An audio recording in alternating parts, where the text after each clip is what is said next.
Hey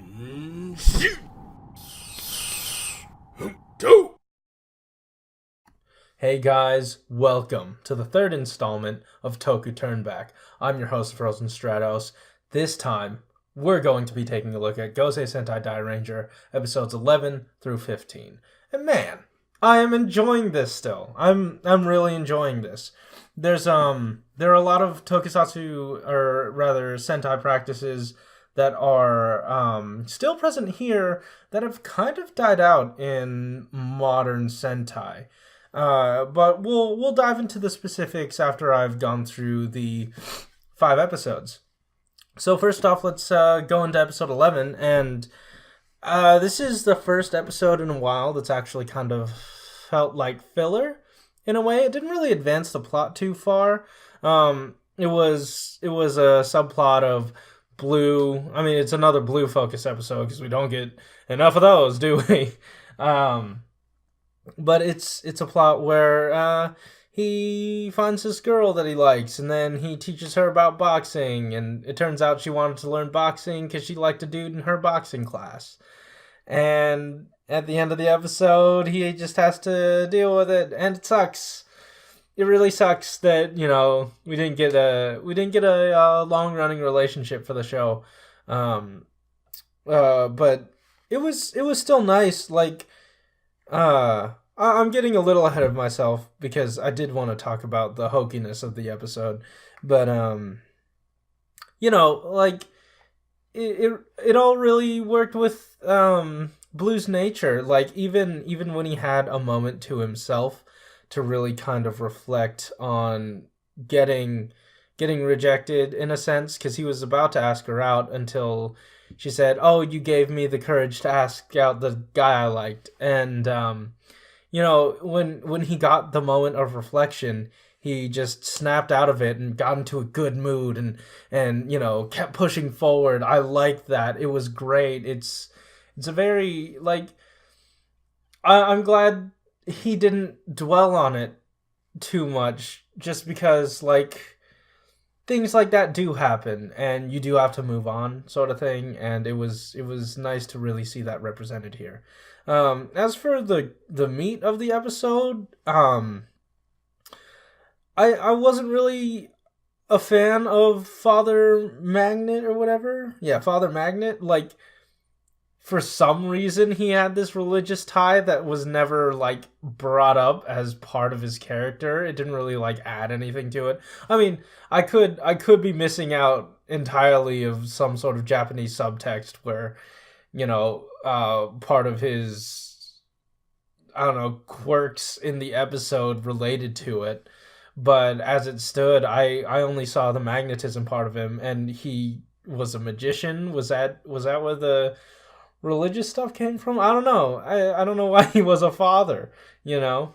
Because his monster suit was all magnetism. And they did a really good job with the costume, but I can't say they did a good job portraying his powers. Because, you know, with recent Sentai, I mean, they do the magnetism plot fairly frequently, actually. And I feel like they do it better more recently, but that's just, you know, easier due to how they edit and use special effects now. But I feel like they could have done better with practical effects than they actually did. The point that really stuck out to me was when the girl that Blue was falling for had a north tagged onto her when a car had a south, and she was running, and the car was about to collide with her because they wanted to, you know, the poles attracted. But the problem is, like, wouldn't she be forced to pull to the car rather than the car to her, just by virtue of it being a larger vehicle? And then when Blue comes to intercept, which was a great intercept, I'm glad that we got that. Only problem is, when it happened, he drove the car or he guided the car into a beam, and then it exploded, and the threat was gone. That was a little weird. Again, I mean, like they could have done it a little better, but it was fine. It was fine. Like I don't mind the filler too much just because the story is moving so quickly already. And man, if you watched Ninja, that was all filler. If you watched Zoojer, that was mostly filler. So I mean, like parts to slow down, and that was fine. That was fine. I did enjoy it. The next episode, episode 12. Let's see. Oh, the tofu one, the drunk tofu one. I was really excited going into this episode just because I'm a big fan of Yellow's fighting technique, the drunken fist. Uh, but we didn't really get too much depth into his character, not even any backstory or anything. I mean, all he really accomplished this episode was saving a little girl. And I mean, like, I feel like any other one of the Rangers would have done what he did. It's not really a unique thing for him. I mean, it is nice to see that he's noble, you know, um, but it wasn't too exciting. I did enjoy most of the Drunken Fist fighting, especially since it was 1-on-1, and they both had that technique. And the monster certainly had a slimmer suit to facilitate, you know, better fighting techniques. So that was good. And I want to say, out of episodes 2 and or not 2, out of episodes 12 and 11, more specifically 11 actually, Master Kaku was coming in pretty strong with the good advice. In episode 11, he gave the advice of like take that bad situation and use it to your advantage. That was great. They even made an attack out of it. In episode 12, he really kind of sat back this time, and kind of let the Rangers deal with it to good effect. I mean, it was a fine episode. And it was nice to give him focus. I just wish there was more there. I don't know too much about Yellow yet, and I'm still waiting on more. Let's move into episode 13, and this is these next two episodes are kind of like us getting back on track of the plot, sort of. It starts off with this Kabuki kid who's not actually a kid. He's a monster who starts possessing people around town, and it was fine. Like they didn't. He wasn't really set up as anything, stronger or anything. He felt sort of standard up until we got this old dude who has like a crink in his neck that sounds kind of like a frog. And it turns out he's not only Lynn's grandpa, I think he was Lynn's father's mother's brother, which is entirely backwards. So I'll say it again if you need to refresh.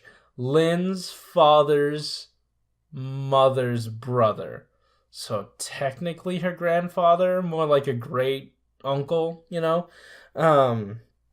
He was cool. He was cool this episode. I liked him. He built the powers. He built all the tech for the Gosagers, or no, not the Gosagers, the Dairangers. It was nice to see where it came from, and he's an inventor. It's generally the old people that you'd see in Sentai are kind of just stuck in their ways.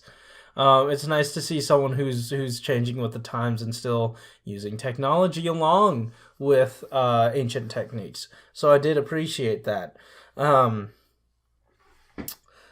then turns out the monster that can inhabit bodies, he wants to keep him alive for some reason, and we find out later in episode 14 it's because he's trapped the grandpa's fiance inside him, and that's where this episode gets dips into the cringy territory because she's 20 and he's like extremely old, and I was hoping to get a different resolution to this, but we didn't really get much. I'm gonna gloss over it just because it makes me kind of uncomfortable. But he brings to the team a new device, like the it's this spinning disc sort of thing, but you can also like use it as a blunt weapon and also slice with it. It's pretty neat. I love it. Um, like I'd seen it in like SH Figure Arts packages and stuff. I was wondering when it was gonna come up, and it looks so cool. I also like how like by virtue of these old dudes, all these old dudes actually being Lin's relatives, like Master Kaku is her uncle. It really got to focus on her this episode, and I'm always amazed every time I watch Dairanger that Pink is mostly portrayed as the most powerful out of all of them. I feel like each one of them are still kind of trying to learn their powers when Pink seems to have already mastered them. And, and that is by virtue of her being raised to use raised to use these powers. And it's cool. Let's move on to episode 14. This was the fiance reveal. It's kind of creepy, but I'll get over it. But it turns out that she has a sword, a special sword. In Mighty Morphin Power Rangers, it was Saba. I'm not 100% sure on what the name is here. I know they said it once, but I'm not wasn't paying too much attention to that. I'm glad that they're setting up these powers way in advance. Way in advance. Like, it wasn't even picked up the next episode because, if someone pulls the sword from the stone, they will become another Dairanger. So, I'm excited to see where that's gonna go. I don't know exactly how he obtained the sword and if there were 6 Rangers originally, but that's fine. I can't wait to see it. Yeah, that's outside of the creepy stuff, that's all I really want to get to in that episode. I kind of want to touch on how in episode 13 there was a cliffhanger that got resolved in 14, but it was a really dumb cliffhanger because it amounted to nothing useful. And obviously, if you've seen the episode, you already know what it is, so that's fine. Episode 15, falling back into filler again. I mean, it was good filler. Again, I liked it. I liked the episode. We got to see Rio working on perfecting his pot stickers, his dumplings. Excuse me. And I know that's at least part of his I guess legacy once we get to Gokaiger, because that's a little bit of what I know about the Dairangers event, where they come from, is my exposure to of them through Gokaiger. So that was nice to see coming to fruition. But mainly it was a soccer episode. I mean, they played it well. They acted it out really well. There was a lot of heart in the scenes that they had. It felt like there was serious tension. I mean, for them, and not really for me, but we'll get into that. I liked the episode. Don't get me wrong. It's just that the premise was weird. We got this weird setup in the opening where they changed the opening to throw in bits of the 3 bad guys this episode, which still amounted to nothing. I'm very confused as to why we focused on them, and what was the point of the the soccer stuff or football for those of you international viewers. Excuse me. Uh, I just don't really understand the purpose of it. Is it a Toku thing? Was there a soccer football tournament going around at that time, and they did a cross promotion? Because they did have like um I want to say a song. There was a song in English that was talking about football. I don't know. It was a strange episode, but it had a lot of heart. So I did enjoy it. Um, I guess that really just covers all of episode 11 through 12. And I want to say that they are doing a great job at really giving not just time, but sharing. They're good at sharing. It's kind of an unwritten rule now that Red should get all the focus and all the power ups. Like just recently in Q Ranger, um, what is it? Lucky got a Pegasus power up just for himself. I don't see anyone else using it. Kyoryu Red got Kyoryu Carnival, or is it Kyoryu? It's not Kyoryu Carnival. It's Carnival mode. Kyoryu Red Carnival.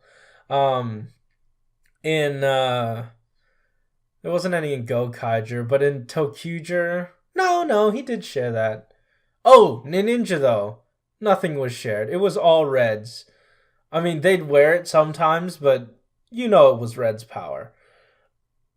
There's not a lot of sharing that goes around, and like in recent Sentai, no one else except for Red gets to finish it to finish off the bad guy. But outside of standing in the middle, sometimes Red's not really front and center. Like in their focus episodes, each character would get to stand in the center. And I mean, it's a small thing. It's a small aesthetic thing, but it's a it's something that's been lost recently that I'd like to see come back. Um, for them to lead the roll call, because the Sentai really feels like a team. And I know it's a trope for Red to be the leader, but it doesn't really feel like this guy's leading. I mean, if anyone was to be the leader, I would point my finger to Green. Just uh, just because anytime it's his focus episode, we really lay into his desires, his want. Like I really like following his story just because of how noble he is, and I don't know. There's he's cool. He's a really cool character without even trying, and I like it. Like he seems like someone you'd be willing to follow into battle. Um, I also wanted to speak about the weak point of the series, actually, and that falls to the villains. I don't know what their idea for them in the future is, but these last 5 episodes, they did nothing. They did absolutely nothing. They're not even that intimidating. They're really boring. They're pretty boring visually because it's just leather with tons of straps, tons of superfluous straps, and I don't know. I don't like it. I really don't like these villains right now. My opinion could change later. And like they had this powered up form where their face would turn metallic, and the way the effect went through, it just looks like they were asleep. It looks like they took plastered masks, or just made copies of their faces, but they obviously couldn't have their eyes open during the procedure to create the masks. So they just kind of looked like they were asleep. Oops. So that wasn't, I don't know, felt like it was sort of a waste. I mean, outside of that, the weak villains aside, this is a great show. I'm really enjoying it, and I can't wait to get into episodes 16 through 20. And that will be coming up next week. I did want to also mention this is a weekly show. This comes up every, Friday, Saturday, or Sunday, roundabouts. But anyways, that's about it. So if you like this episode, hit that like button. If you want to talk to me about not Gosager, said that again, Dairanger. If you want to talk to me about Dairanger, why don't you comment down below and we'll have a conversation, because I do want to kind of talk about this. I'm the only one out of the Mango Network who's actually, who's actually watching this. And if you want to hear more from us each week, or want to keep up to date with all of our stuff, hit that subscribe button, and also hit the bell to the side of the subscription box to get notified when we put up new videos. Not entirely sure what that's all about. There's some sort of notification squad that these other YouTubers keep talking about. Not entirely sure what it means, but okay, that's fine. Yeah, and all our links to social medias are in the description down below, and my personal ones. So, guys, thanks for watching. See you next time. Bye.